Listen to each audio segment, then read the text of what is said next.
బెల్లంగా నుండి స్పీకర్ గారు వస్తున్నారు.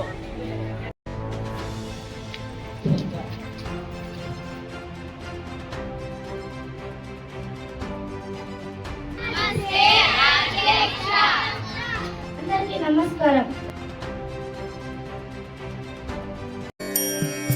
వందే మాతరం, వందే మాతరం, సుజలా సుఫలా మలయజ శీతలా.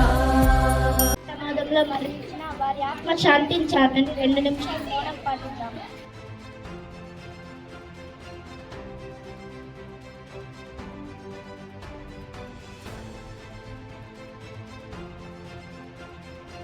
దయచేసి కూర్చోండి. వారు మొదలవుతున్నది. ప్రశ్నలు అడిగే వారు అడగవచ్చు.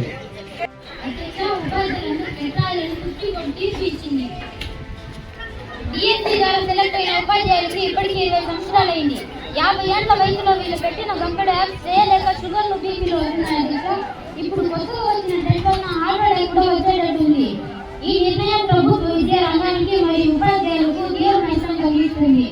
ఈ అధికార పార్టీ ఎవరికి మద్దతు ఇవ్వకపోవడం శోచనీయమైన అధ్యక్ష. దీనికి ఎలాంటి చర్యలు తీసుకుంటున్నారో ప్రభుత్వంపై ఉన్నది అధ్యక్ష. శాఖ మంత్రి కావ్య గారు మాట్లాడాలి. అధ్యక్షుల గారికి నా యొక్క నమస్కారాలు. అధ్యక్ష, మీరు అధికారంలో ఉన్నప్పుడు ఉపాధ్యాయుల గురించి ఏమాత్రం పట్టించుకోలేదు. పోగా ప్రత్యేక అధికారులను నియమించి ఉపాధ్యాయులను మానసిక ఒత్తిడికి గురి చేశారు అధ్యక్ష. వీళ్ళు ఈ రోజు వారి మేలు గురించి మాట్లాడుతుంటే నవ్వు వస్తుంది అధ్యక్ష. దీనికి ఆర్టీఈలో సవరణ కోసం కేంద్ర ప్రభుత్వంతో చర్చిస్తున్నాము. మరోవైపు ఈ విషయమై న్యాయ కోర్టుకు వెళ్లే అవకాశాన్ని పరిశీలిస్తున్నాం అధ్యక్ష. ప్రశ్నార్థుల సమయం మొదలవుతున్నది. ముఖ్యమంత్రి ప్రసంగం ప్రణీత గారు మాట్లాడాలి. గౌరవనీయులైన అధ్యక్ష గారికి మా నమస్కారాలు. అధ్యక్ష, మేము అధికారంలోకి వచ్చి 1.5 సంవత్సరం అయింది. ఈ కాలంలో 3,000గా ఉన్న వృద్ధాప్య పెన్షన్ 4,000 చేశాం అధ్యక్ష. అధ్యక్ష, సర్వేపల్లి రాధాకృష్ణ విద్యామిత్ర పథకం ద్వారా ప్రతి విద్యార్థి నాణ్యమైన note books, text books, belt, dictionaries మరియు షూస్ ఇస్తున్నాం అధ్యక్ష. అధ్యక్ష, స్కూల్ కిడ్స్ లో మంత్రి గారికి కోట్ల రూపాయలు ముడుపులు అందాయి అధ్యక్ష.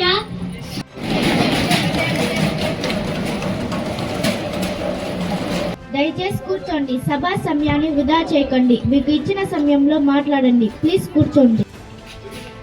అధ్యక్ష, తల్లికి వందనం పథకం ద్వారా ప్రతి విద్యార్థికి సంవత్సరానికి 15,000 ఇస్తున్నామని సగర్వంగా తెలియజేస్తున్నాం అధ్యక్ష. అధ్యక్ష, ఆంధ్రప్రదేశ్ లో డిఎస్సి అంటేనే మా ప్రభుత్వం అంటేనే ఉపాధి కల్పన అనే ఆనవాయితీని కొనసాగిస్తూ 2025లో 16,000 టీచర్ పోస్టులతో మెగా డిఎస్సి నిర్వహించాం అధ్యక్ష. అధ్యక్ష, గూగుల్ వంటి డేటా సెంటర్లు మన రాష్ట్రంలో ఏర్పాటు చేసి వేల సంఖ్యలో ఉద్యోగాలు కల్పించాం అధ్యక్ష. మా కూటమి ప్రభుత్వం అన్నదాత సుఖీభావ పథకం ద్వారా ప్రతి రైతు బ్యాంక్ అకౌంట్ లో సంవత్సరానికి 20,000 విడతల వారుగా వేస్తున్నాం అధ్యక్ష. మరియు ఈ నెల 19వ తేదీన వారి అకౌంట్ లో 7,000 వేసి వారిని వ్యవసాయ రంగాన్ని ప్రోత్సహిస్తున్నాం అధ్యక్ష. ఆటో డ్రైవర్ సేవా పథకం ద్వారా ప్రతి ఆటో డ్రైవర్స్ అకౌంట్ లో సంవత్సరానికి 15,000 వేసి వారిని ఆర్థికంగా సహాయపడుతున్నాం అధ్యక్ష.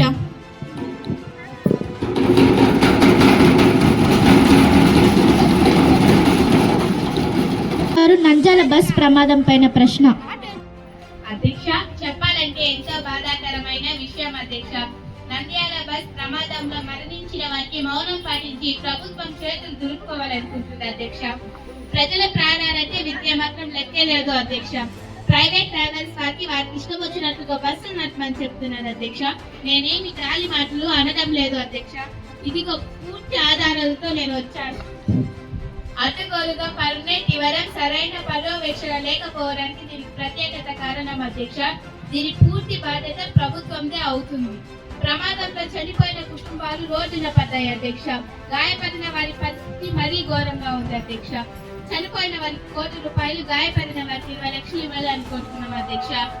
మీరు ఎలాగో ఇవేమీ చేయలేదు కానీ ముఖ్యమంత్రి గారి మారి ఉచిత పథకాలు ప్రభుత్వం గొప్పలు చెప్పుకుంటున్నారు అధ్యక్ష. ఉచిత బస్ పథకం లాగా ఆటో డ్రైవర్ సేవ వంటివి, గాడిద సేవ, గుర్రం సేవ వంటివి ఇంటికి ఒక గాడిదని గుర్రాన్ని ఇప్పించారు అధ్యక్ష. ప్రజలు వాటి మీద ఎక్కి వారి ప్రాణాలు కాపాడుకుంటారు అధ్యక్ష.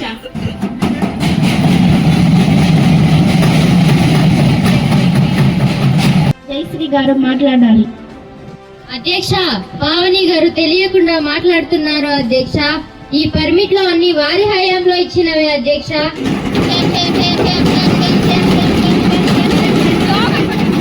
మా ప్రభుత్వంలో ఆర్టీఓ అధికారుల ద్వారా నిరంతరం తనిఖీలను నిర్వహిస్తున్నాము అధ్యక్ష. ప్రైవేటు బస్సులలో కూడా ఆర్టీసీల వలె రాత్రి ప్రయాణించే బస్సులలో ఇద్దరు డ్రైవర్లు ఉండాలనే నియమాన్ని తప్పనిసరిగా చేశాము అధ్యక్ష. చనిపోయిన వారి కుటుంబాలకు కేంద్ర ప్రభుత్వం 5 లక్షలు, రాష్ట్ర ప్రభుత్వం 2 లక్షలు, గాయపడిన వారి కుటుంబాలకు కేంద్ర ప్రభుత్వం 2 లక్షలు, రాష్ట్ర ప్రభుత్వం 50,000 ప్రకటించింది అధ్యక్ష. మరియు గాయపడిన వారికి వైద్య ఖర్చులు మా ప్రభుత్వమే భరిస్తుంది అధ్యక్ష. మంత్రి మండలితో చర్చించి మరింత సహాయం అందేలా చూస్తాము అధ్యక్ష. జయశ్రీ గారు గూగుల్ డేటా సెంటర్ పైన ప్రశ్న. అధ్యక్ష, సొమ్మకుడిదైతే సోకకుడి అన్నట్లు గూగుల్ డేటా సెంటర్ ని మా ప్రభుత్వం తెస్తే ఇప్పుడు వీళ్ళు తెచ్చినట్లు గొప్పలు చెప్తున్నారు అధ్యక్ష.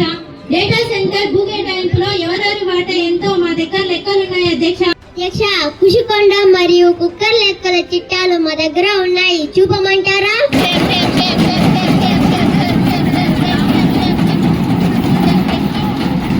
మేడం, మమ్మల్ని మాట్లాడని కదా. ఏంటి ఈ దౌర్జన్యం? గొంతు నమ్మటం కాదు అధ్యక్ష. దయచేసి కూర్చోండి.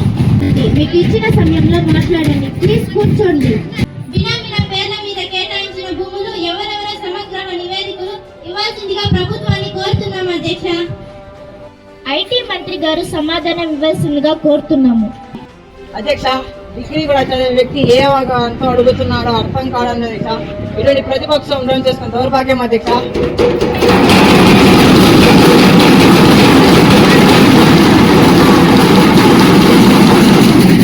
అధ్యక్ష, రాష్ట్రంలోని భూములు అమ్ముకునేది వాళ్ళు అనేది మమ్మల్ని అధ్యక్ష. ఇందులో ₹1 అవకతవకలను నిరూపిస్తే నేను రాజకీయ సన్యాసం తీసుకున్నా అధ్యక్ష. దీనిపై ఎప్పుడెక్కడ చర్చ సిద్ధం అధ్యక్ష.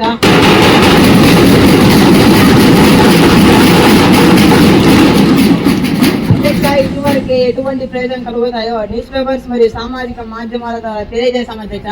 గౌరవ సభ్యులకు పేపర్స్ చదివే అలవాటు కూడా లేనట్టుంది అధ్యక్ష. గూగుల్ డేటా సెంటర్ ద్వారా ప్రత్యక్షంగా మరియు పరోక్షంగా 1,88,000 ఉద్యోగాలు వస్తాయి అధ్యక్ష. అంతేకాకుండా దీని ద్వారా రాష్ట్రానికి 10,000 కోట్ల ఆదాయం కూడా వస్తుంది అధ్యక్ష.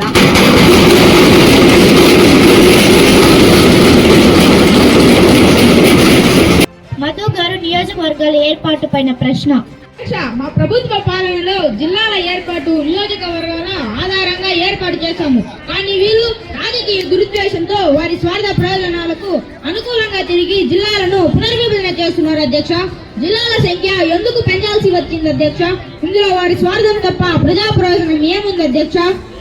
డిప్యూటీ సీఎం ప్రేరణ గారు నియోజకవర్గాలే వివరిస్తారు. గౌరవనీయులైన అధ్యక్ష గారికి నా యొక్క నమస్కారాలు. అధ్యక్ష, వీళ్ళ స్వార్థమే తప్ప ఎన్నడూ ప్రజా ప్రయోజనాల గురించి ఏ మాత్రం ఆలోచించలేదు అధ్యక్ష. కాబట్టే ప్రజలు వీళ్ళని ప్రతిపక్షానికి పరిమితం చేశారు అధ్యక్ష. ఇంకా బుద్ధి తెచ్చుకోకపోతే ఈసారి ఇది కూడా ఉండదు అధ్యక్ష.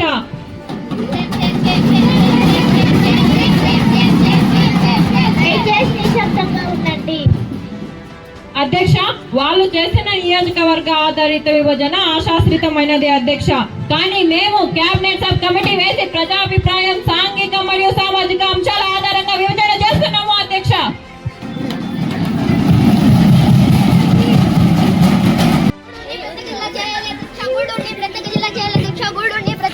అధ్యక్ష, ఏమిటి అధ్యక్ష? పద్ధతి లేదా అధ్యక్ష? దయచేసి కూర్చోండి. మధ్యలో కొత్త ప్రశ్న అడగకూడదు. ప్లీజ్ కూర్చోండి.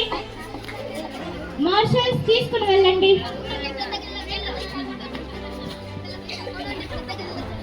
ధన్యవాదాలు అధ్యక్ష. ప్రవీణ్ గారు జిఎస్టీ పైన ప్రశ్న. అధ్యక్ష, కేంద్ర ప్రభుత్వం కొత్త జిఎస్టీ ప్రవేశపెట్టారు. పాత జిఎస్టీ ధరలకే వస్తువులు కొని నష్టపోతున్నారు అధ్యక్ష. ఈ ప్రభుత్వం దళారులకు మేలు చేసి సామాన్యుల సొమ్మును దోచుకుంటున్నారు అధ్యక్ష. మా తీర్థం సర్సర్కో హోటల్లో దోశ ₹5, అదే దోశ అమరావతిలో ₹50 అధ్యక్ష. అదే దోశ అదే బియ్యం కదా అధ్యక్ష. అదేమిటంటే జిఎస్టీ అంటున్నారు అధ్యక్ష. మా ఊరి దోశ చాలా ఫేమస్. మా ఊరి దోశ తినడానికి బెంగళూరు నుంచి వస్తున్నారు అధ్యక్ష. వచ్చే వారి కోసం హైవే కూడా వేస్తున్నాం అధ్యక్ష. మీరు కూడా తినండి అధ్యక్ష.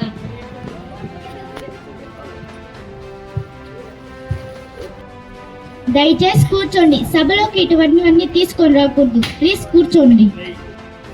చర్చిత గారు GST 2.0 పైన వివరణ ఇస్తారు. అధ్యక్ష, GST 2.0 సెప్టెంబర్ 2025 నుండి అమలులోకి వచ్చింది అధ్యక్ష. కానీ మా ప్రభుత్వం 40 రోజుల ముందు నుండే GST 2.0 పైన న్యూస్ యాడ్లు, టీవీలు మరియు సామాజిక మాధ్యమాల ద్వారా ప్రజలకు అవగాహన కల్పించాం అధ్యక్ష. అంతేకాకుండా మా ప్రభుత్వం పాఠశాలలో GST 2.0 పైన కార్యక్రమాలు నిర్వహించి విద్యార్థులు అవగాహన కల్పించాం అధ్యక్ష. మరొక వైపు కిరాణా షాపులు, ఎరువుల షాపులు మరియు ఇతర షాపులలో ఆకస్మిక తనిఖీలు నిర్వహిస్తున్నాం అధ్యక్ష. బాలాజీ గారు మాట్లాడాలి. ఈ సంవత్సరం తుఫాను రావడం రైతులకు తీవ్ర నష్టం కలిగించడం మామూలే అధ్యక్ష. ఈ సంవత్సరం కూడా అంతా తుఫాను వచ్చి రైతులకు తీవ్ర నష్టం కలిగించింది అధ్యక్ష. కానీ ప్రభుత్వం నష్టపోయిన కుటుంబాలకు వాళ్ళు ఆశించినంతగా నష్టపరిహారం చెల్లించలేదు అధ్యక్ష. హెలికాప్టర్ ఎక్కి గాలిలో తిరిగి గాలి మాటలు తప్ప ప్రభుత్వం ఇంకేమీ చేయలేదు అధ్యక్ష. రైతులకు పంట నష్టపరిహారం ప్రభుత్వమే చెల్లించాలి అధ్యక్ష. విద్యాశాఖ మంత్రి రమ్యాశ్రీ గారు మాట్లాడవలసిందిగా కోరుతున్నాము. గౌరవనీయులైన అధ్యక్షుల గారికి నా యొక్క నమస్కారాలు. అధ్యక్ష, బాధిత కుటుంబాలకు 3,000 రూపాయలు, 25 కేజీల బియ్యం, 1 కేజీ కందిపప్పు, 1 లీటర్ నూనె, ఉల్లిపాయలు, బంగాళాదుంపలు, చక్కెర వంటి నిత్యావసర వస్తువులు ఇస్తున్నాం అధ్యక్ష. రైతుకు పంట నష్టం జరిగితే 17,500 రూపాయల నుండి 25,000 రూపాయలకు పెంచాం అధ్యక్ష. దగ్గరలో నష్టపరిహారంపై ప్రకటన చేశాం అధ్యక్ష. రాష్ట్ర కేంద్ర ప్రభుత్వాలకు నష్ట తీవ్రతను అంచనా వేస్తాం అధ్యక్ష. రైతును అన్ని విధాలుగా ఆదుకుంటాం అధ్యక్ష. సమయం 1 గంట అయింది. భోజనం విరామం తర్వాత మధ్యాహ్నం 2 గంటలకు సమావేశం అవుతుంది. స్త్రీ శక్తి బిల్లును రవాణా శాఖ మంత్రి డివి యశ్వంత్ గారు ప్రవేశపెడతారు. రాష్ట్ర అభివృద్ధిలో మహిళలు సగభాగం ఉండాలి, కానీ అనేక కారణాల వలన మన రాష్ట్రంలో మహిళల వాటా చాలా తక్కువగా ఉన్నది. దీన్ని పెంచడానికి స్త్రీ శక్తి పథకం బిల్లును ప్రవేశపెడుతున్నాం అధ్యక్ష. దీని ద్వారా మహిళల్లో ఆత్మస్థైర్యాన్ని పెంచడానికి రాష్ట్ర ప్రభుత్వం దృఢ నిశ్చయంతో ఉంది.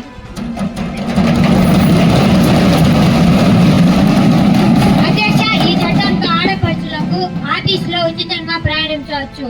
దీనితో వారు కాలేజీలకు వెళ్లి చదువుకోవచ్చు, ఉద్యోగాలు చేసుకోవచ్చు, వ్యాపారాలు చేసుకోవచ్చు. దీనితో ఆడపడుచులకు అక్షరాస్యత పెరుగుతుంది, ఆర్థిక సాధికారత సాధ్యమవుతుంది. దీనితో కుటుంబాల ఆర్థిక పరిస్థితి మెరుగుపడి పేదరికం తగ్గుతుంది అధ్యక్ష. రాష్ట్ర ఆదాయం కూడా పెరుగుతుంది అధ్యక్ష. బిల్లు పైన చర్చ. శ్రీ హేమ్ చరణ్ గారు మాట్లాడండి. దీనిపై మీకు మాట్లాడడానికి 30 నిమిషాల టైం కేటాయిస్తున్నాము. అధ్యక్ష, దీనిపైన మాట్లాడడానికి నాకు 2 గంటల సమయం కావాలి అధ్యక్ష. రైతులకు వరదల వల్ల గిట్టుబాటు ధరలు లేకపోవడం. అధ్యక్ష, బిల్లు ఏమిటి? వాళ్ళు మాట్లాడేది ఏంటి అధ్యక్ష?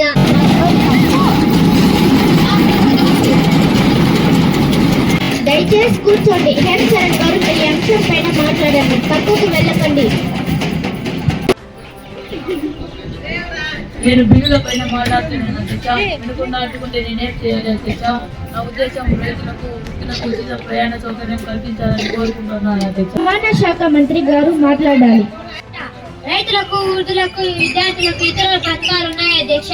ఇది కేవలం మహిళల శక్తిని పెంచే పథకం అధ్యక్ష. గౌరవనీయులైన జీవి హేమ్ చరణ్ గారు బిల్లు ఉద్దేశం గురించి మాట్లాడవలసిందిగా కోరుతున్నాం అధ్యక్ష. ఈ బిల్లు తర్వాత సాధ్యాసాధ్యాలను పరిశీలించి అవసరమైతే రైతులకు, వృద్ధులకు కూడా ఇతర ఉచిత సౌకర్య పథకం కలిగిస్తాం అధ్యక్ష. మా అభిప్రాయం గౌరవించకుండా మా ప్రతిపాదనను తీసుకోకుండా అడ్డుగోలుగా బిల్లు పాస్ చేయాలని చూస్తున్నారు అధ్యక్ష. ఇక ఇందులో చర్చించడానికి ఏముంది అధ్యక్ష? మా న్యాయమైన ప్రతిపాదనకు విలువ లేనప్పుడు, రైతులకు అన్యాయం జరుగుతున్నప్పుడు ఈ బిల్లుకు విలువ ఉంది అధ్యక్ష. దీనికి నిరాశగా మేము వాకౌట్ చేస్తున్నాం అధ్యక్ష.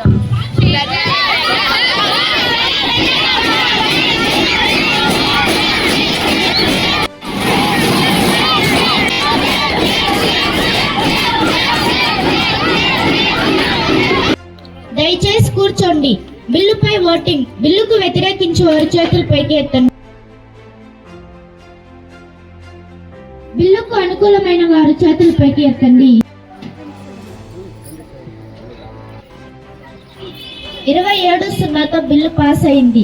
బిల్లు శాసన మండలి ఆమోదం తర్వాత గవర్నర్ గారికి పంపడం జరుగుతుంది. సభ రేపటికి వాయిదా వేస్తున్నాము.